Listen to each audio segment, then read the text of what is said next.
नमस्कार, स्वागत है आपका हमारे चैनल द ऑटरिंग पर। और इस समय सबसे ज़्यादा सुर्खियों में बने रहने वाली खबर है उत्तर प्रदेश चुनावों से। जी हाँ, बात कर लेते हैं पश्चिमी उत्तर प्रदेश की, जहां करीब 70% हिस्सेदारी के कारण आज़ादी से लेकर साल 2014 के लोकसभा चुनाव से पहले तक इस क्षेत्र की राजनीति जाट, मुस्लिम, दलित जातियों के इर्द गिर्द घूमती रही। बीते 8 साल के दौरान हुए 3 चुनाव, जिनमें से लोकसभा के 2 और विधानसभा के 1 चुनाव रहे हैं, जिनमें पश्चिमी उत्तर प्रदेश ने राजनीति की नई इबारत लिखी है। अल्पसंख्यकों के समांतर बहुसंख्यक वोटों का ध्रुवीकरण और छोटे जाति समूहों को साथ लेकर भाजपा ने आजादी के बाद से ही मुस्लिम, दलित और जाट केंद्रित क्षेत्रों की राजनीति को बदल दिया है। अब भाजपा अपने पुराने दाव से एक बार फिर से पश्चिमी यूपी में जीत का सिलसिला जारी रखना चाहती है। गौरतलब है कि करीब 70% हिस्सेदारी के कारण आजादी से लेकर साल 2014 के लोकसभा चुनाव से पहले तक इस क्षेत्र की राजनीति जाट, मुस्लिम, दलित जातियों के इर्द गिर्द घूमती रही। हालांकि साल 2014 में भाजपा ने नए समीकरणों के सहारे राजनीति की नई इबारत लिखी।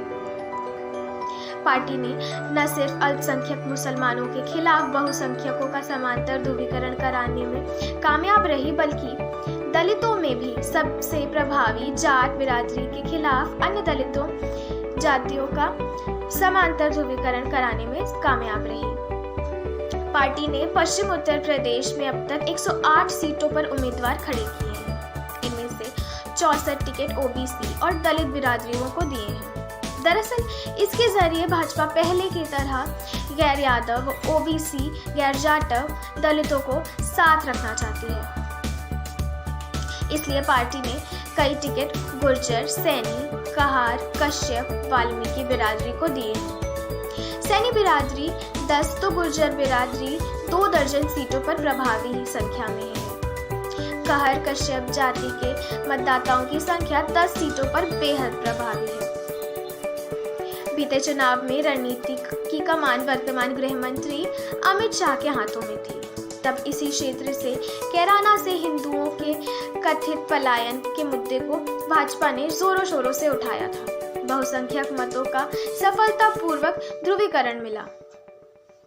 तब मुजफ्फरनगर सांप्रदायिक दंगे के कारण जाट मुस्लिम एकता पर ग्रहण लग चुका था। चौथी बार कमान मिलने के बाद शाह ने अपने चुनाव प्रचार की शुरुआत कैराना से ही की। बीते लगातार 3 चुनाव में बड़ी जीत हासिल करने की बड़ी वजह भाजपा की दलित, मुसलमानों, जाटों और अन्य छोटी जातियों के बीच पैठ बनाना रही है। इस क्षेत्र के अलग अलग हिस्सों में कश्यप, वाल्मीकि, ब्राह्मण, त्यागी, सैनी, गुर्जर, राजपूत बिरादरी की संख्या जीत हार में निर्णायक भूमिका रखती है। भाजपा ने करीब 30% वोटर वाली इस बिरादरी को अपने पक्ष में लेने की रणनीति बनाई है। चुनावों में क्या होगा ये तो आने वाला वक्त ही बताएगा। बाकी आने वाली न्यूज़ अपडेट्स को जानने के लिए सब्सक्राइब कीजिए हमारा चैनल द ऑटरिंग।